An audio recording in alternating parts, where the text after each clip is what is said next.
My name is Nick Clark. I'm the director and founder of Hub Training. We specialise in communications training specifically for the hospitality industry, really looking at how teams can communicate more effectively under times of pressure and times of stress, but also how we can build more meaningful connections with the guests who come into our business.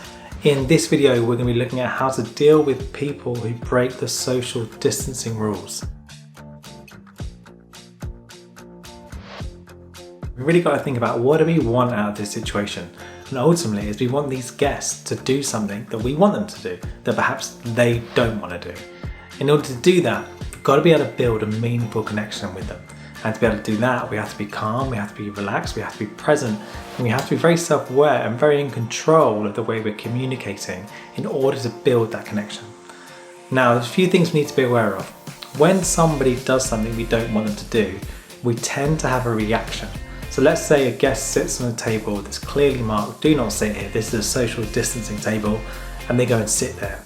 You're going to have a reaction to that. Now, if we don't have a little bit of space between that reaction and then the behaviour that follows, what tends to happen is that reaction influences that behaviour. So if they sit on that table, I might have a change in body language, a change in my thoughts, and then that influences my tone, it influences my pace. And when I go over to that table, all of a sudden, my body language is bigger, my pace is quicker, I'm louder, there's tension in my face. I'm no longer aware of how I'm communicating. That reaction is dictating everything. And I'm never going to build a meaningful connection with them. All I'm going to do is cause conflict, cause stress, and cause a big scene in the restaurant. So what I want to be able to do first of all is create a little bit of space between the reaction and then the behaviour that follows. And there's a couple of ways I can do this.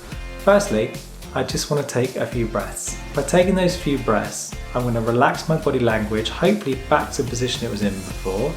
I'm going to make myself grounded and bring myself back into the present moment. So therefore I can go over and give myself the best possible chance of building that connection with the guest. Second, I just want to remind myself of how I want to make that guest feel. What tends to happen if I'm stressed and if someone does something wrong is I go over and I have a go at them and I end up shaming them, which just causes more conflict. So just think, how do I want to make that guest feel? I want to make them feel relaxed, I want to make them feel welcome, I want to make them feel calm. Again, you're giving yourself the best possible chance of building that connection with them. Next, number 3, when you do go over, try and offer them something. Again, because we're trying to build the connection first. A really good one is just to offer help. Hi, can I help?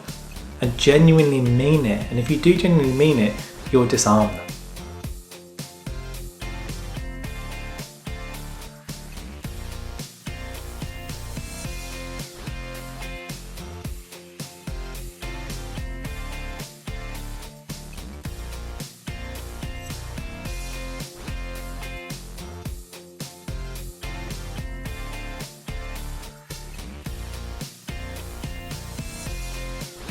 Now you might find when you go over that that person or that guest is angry and they're stressed and they talk a lot and they talk at you and they don't listen to you.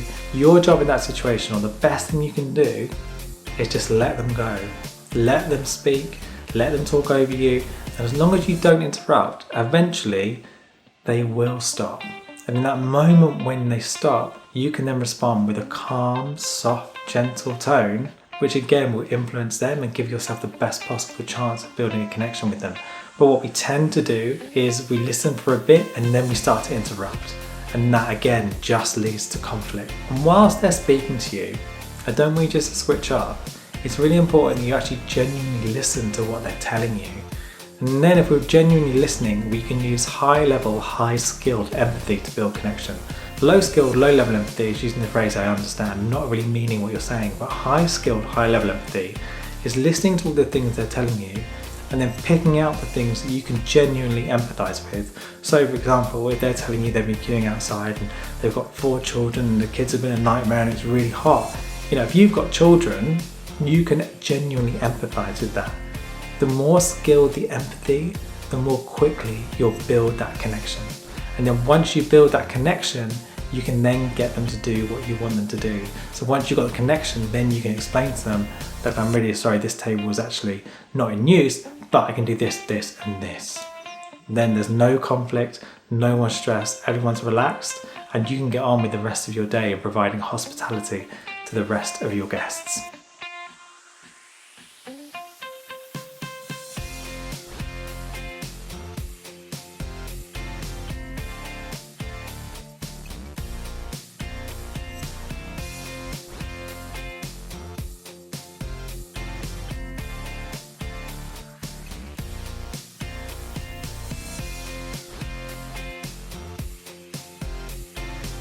then finally what you want to be able to do is look at how those guests were able to break the rules. What is it currently in the way that you're running your business which allowed them to slip through the net? Now, sometimes there won't be anything you can change, but sometimes there will, and you constantly got to be reviewing that service process, your operational process, to make it better and better and better, and also safer for the people who work there and the people who come in. So look at your service model and think, actually look at what happened today, what can we change tomorrow to make sure that doesn't happen again?